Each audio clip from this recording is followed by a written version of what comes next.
It comes out of nowhere. It strikes without warning.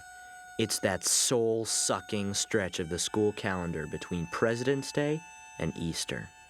No holidays, no vacations. You know the side effects. First, the body goes loco, followed soon after by the brain. Only the strong survive, like Monica Perling. She uses her Krebs Scout training to find precious nutrients. Even a juggernaut like my brother Pete feels the hurt. Normally, he strikes fear in the heart of all teachers. Pete Wrigley? But during those Death Valley days, the Pete just gets burned out of him. This year was worse than ever. Pete's prayers for an air raid or a snow day had gone unanswered. Until one mind-melting day when an answer arrived like a message from heaven. They were 2 words, the 2 words that give us all hope. Sick day.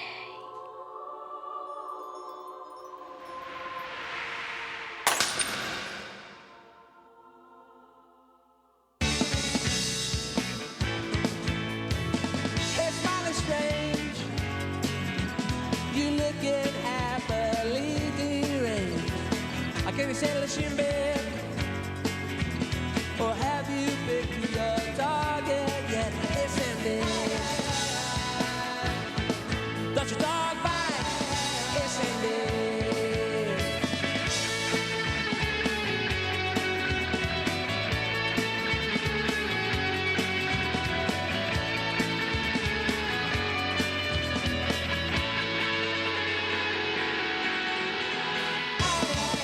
It's ending.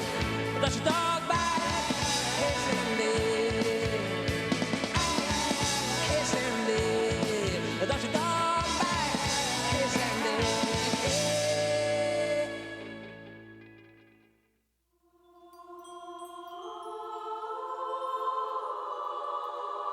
In Spain, it's called Dia Enfermo. In Hungary, it's Beteg Nap. Around here, it's just known as the sick day. If you're really sick, it can save your life. But if you're not, well, that's another story. This story. It starts by picking the right disease to fake. You know the classics: colds, earaches, pink eye, and the ever-popular diarrhea. Pete had tried all those. It was time for something big. Food poisoning? That's a triple Yui. Unusual, unpredictable, undetectable. Gets me 2 days, easy. You're going for a double dipper? If Pete could get 2 days off, he'd be a sick day legend, like Len Tingelhoff, who used mind control to keep his temperature at 101 degrees for 3 days. Or Margaret Stang, who epoxy glued her teeth together and got to drink lamb chops through a straw. Then there's Dewey Munson, who faked his own death. Dewey was last seen in Flagstaff, where he lives with his aunt and calls himself Gene. But here in Wellsville, on one fateful Tuesday at precisely 0700 hours, the brothers Pete launched Operation Tapioca.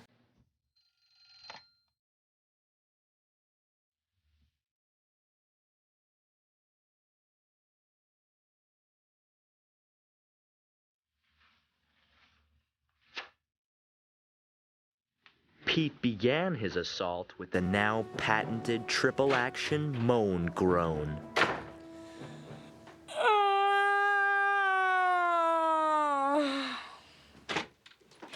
Pete, something wrong? My guts, they're boiling. Mom was a seasoned warrior of the sick day and came on strong with a 3-pronged attack: glands, temperature, pulse. I don't think you have a bug, and neither does Petunia. And it wasn't something you ate last night, because we all had the same thing. Ooh, time to get up. Today's a school day. She was walking right into his trap. Maybe it was the tapioca. Tapioca? Yeah, I had some last night. The tapioca. It was Pete's secret weapon.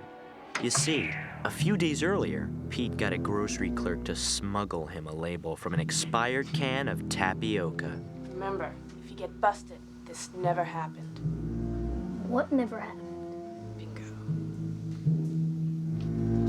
Then, he stuck the label on an empty can. That's where I came in. While Pete lured Mom to our bedroom, I made the drop. Honey, I just talked to Dr. Volker. He said you probably have a mild case of food poisoning. Nothing serious, but I want to keep you home. But, Mom, we're doing negative fractions. Negative fractions will wait. You stay in bed. I'll call Aunt Janet and tell her I can't make it to the baby shower.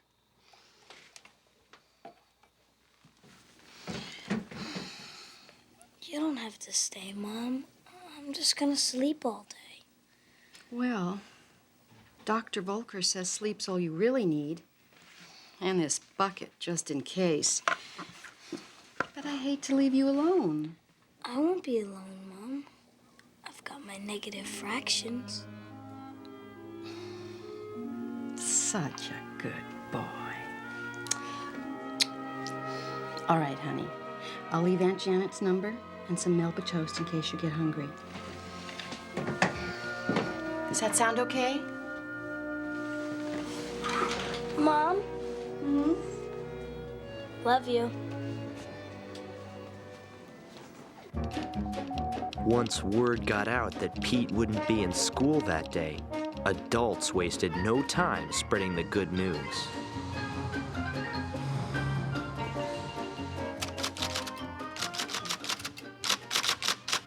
It can't be! Mr. Throneberry! Look! To Pete's teachers, a day without him was like a Hawaiian vacation. Aloha maku maku. Dolores, quick, get the code book.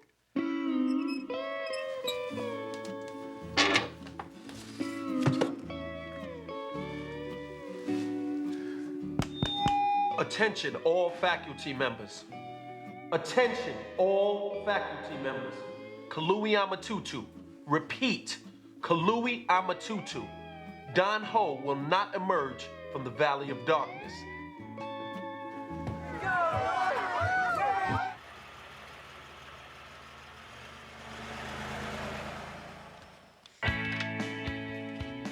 Hello, Freedom. My name is Pete. With Mom gone, Pete began his adventure by taking in the little things you only notice on a sick day. The way the dust motes waft around in the sunlight.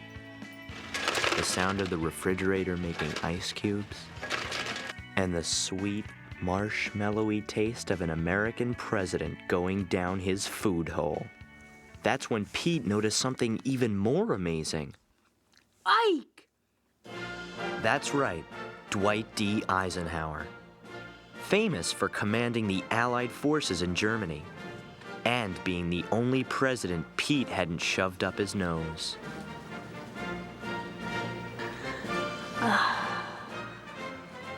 Hail to the chief. But like the Allied forces at Normandy, Ike was there to stay.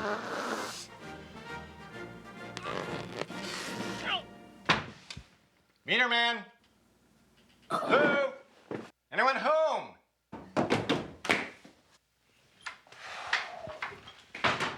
Hey, Ray. Jeez. It must be 73.1 degrees in here. What is this, Jocko, the equator? You people burn more fuel than the sun. What do you think this country's made out of? Energy? I've got other problems, Ray. Look, What do you got? A little congestion up there?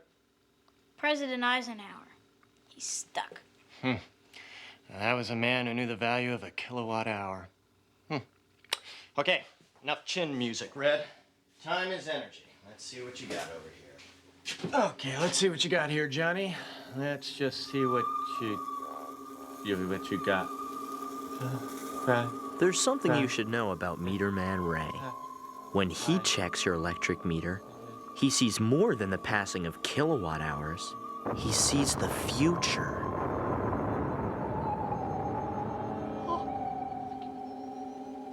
Do you have a bomb shelter? No. Why? Don't worry about it. What about me? Anything about me?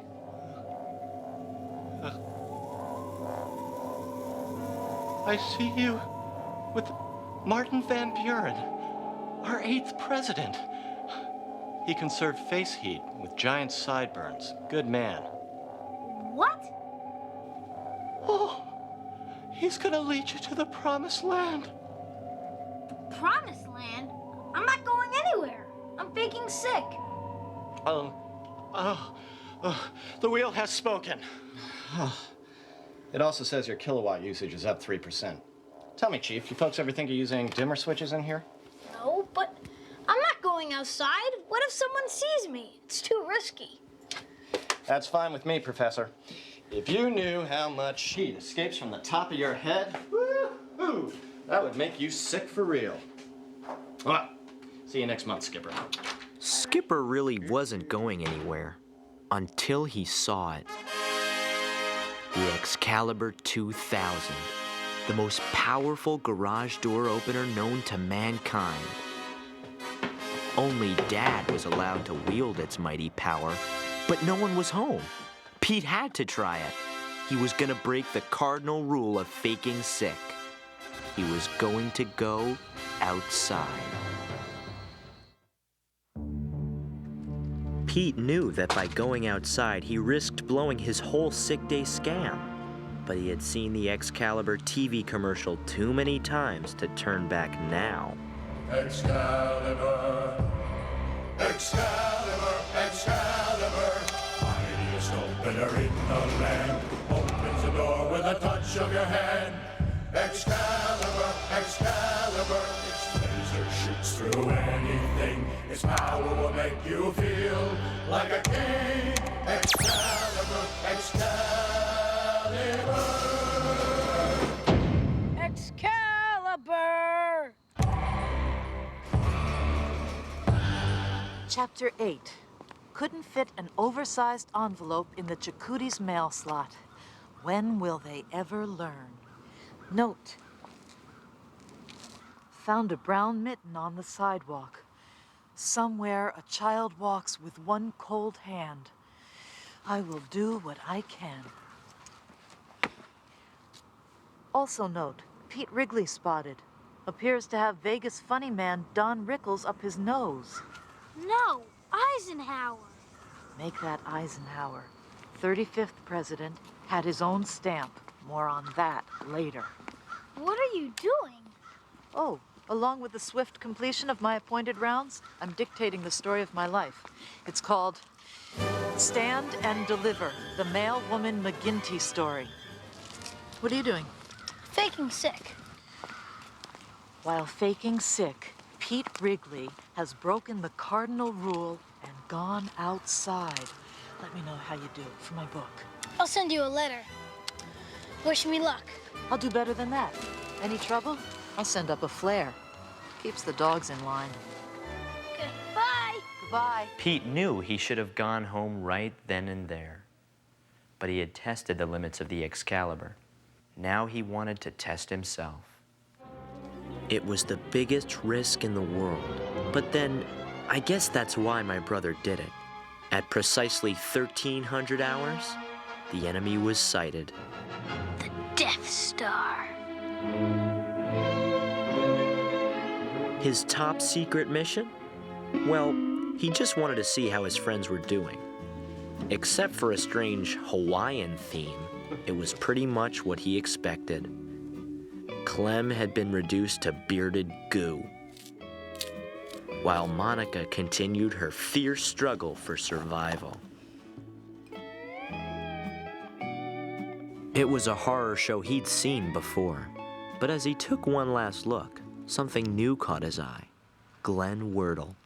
Since the second grade, Glenn had sat behind Pete, but they'd never talked. Not once. All Pete knew about him was that he ate plaque candy, the stuff the dentist gives you to find the gunk on your teeth. It might have been because it was a sick day, but suddenly Pete saw Glenn in a whole new way. Who was the kid behind the teeth? Pete had to know. Come out with your hands up. We've got the place surrounded. Gotcha, man. I toasted you. I set the toaster on medium brown, pushed down the plunger, and toasted you for breakfast.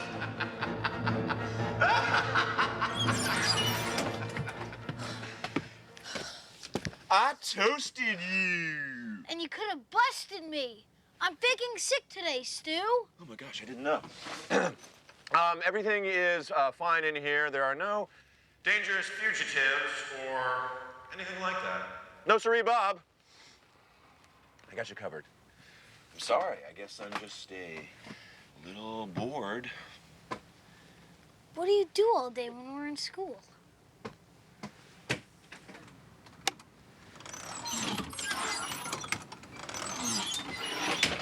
Technical stuff. Want to drive me somewhere? Ladies and gentlemen, if you direct your attention to the left, we're coming on the majestic splendor of the Wurtle House. So that's where he lives. What are we looking for? A body? Signs of foul play? A mysterious stain? I'm not sure. Wow. I guess that's his bike. Ladies and gentlemen, Glenn Wurtle's bike!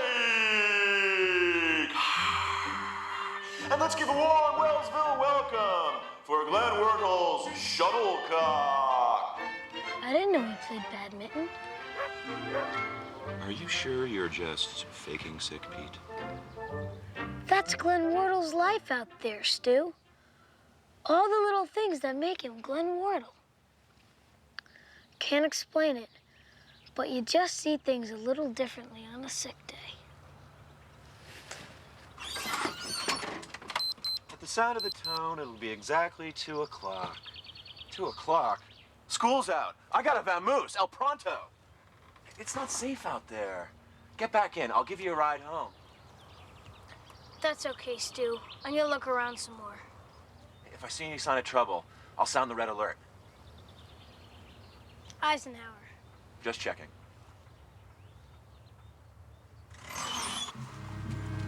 Pete knew he was pushing his luck, but before he went home, he had to find out a little bit more.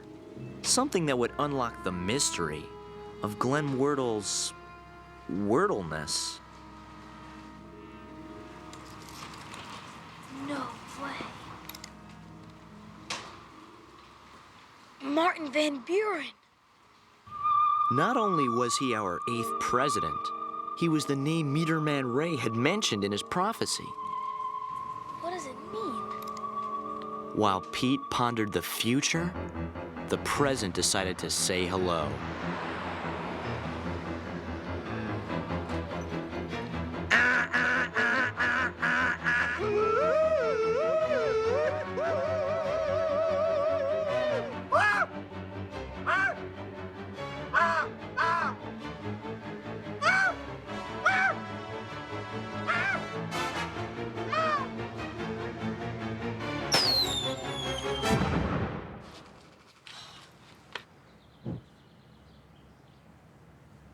Pete knew he'd be dead meat if he didn't beat Mom back to the house. But 2 blocks away from home, Pete realized that his sick day adventure still had one last stop.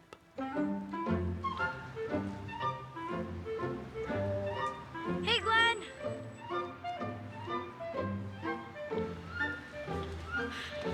Hey, Pete.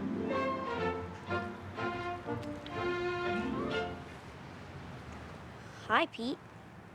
Hey, Glenn. How's the plaque? Not bad. Want some plaque candy? I got extra. Sure. Thanks. Hey, isn't that Eisenhower? Yeah, it is. I don't know how we got up there. Yeah, I got Harry Truman stuck up my nose once. Really? How'd you get him out? Static electricity. I just rubbed my feet on a rug, touched the doorknob, and fired. Really? That works? Yeah, just the other day I had to blast out. Martin Van Buren? Yeah, Van Buren. How'd you know? Just a guess. Hey, Pocahontas, you better hurry. Your future's looking dim. Look, I gotta go. I'll see you soon. Tomorrow.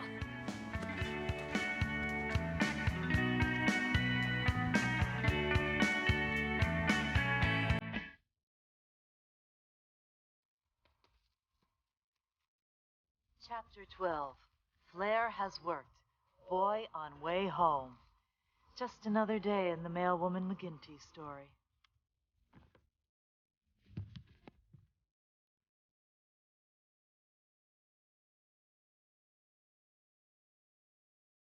Pete, where you been? Doc! You can thank me later. He was home free. There was no way Mom would know he'd even left his bed. Then he realized his fatal mistake. The garage door. I left it open. As powerful as the Excalibur was, he couldn't get a clear shot at the door. If Mom saw it open, he'd be busted for sure. His only hope was to ricochet the beam off the plate in Mom's head. Sorry, Mom.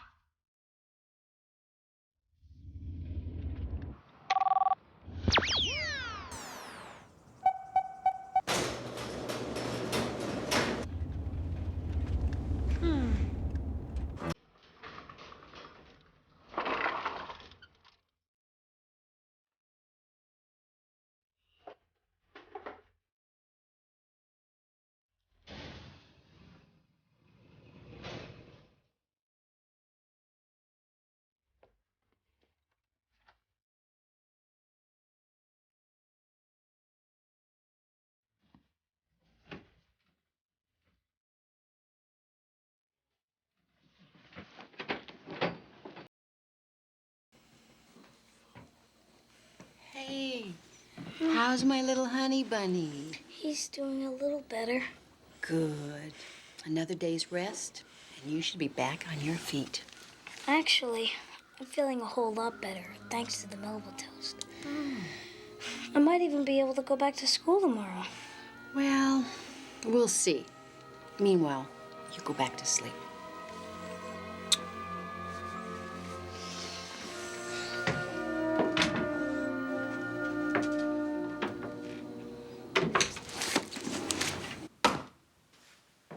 Pete didn't need Meterman Ray to tell him his future. He knew exactly what the next day would bring. Thanks to his sick day, he'd have a new friend, a newly enlarged left nostril, and best of all, a brand new way of looking at the world. They're plain and simple.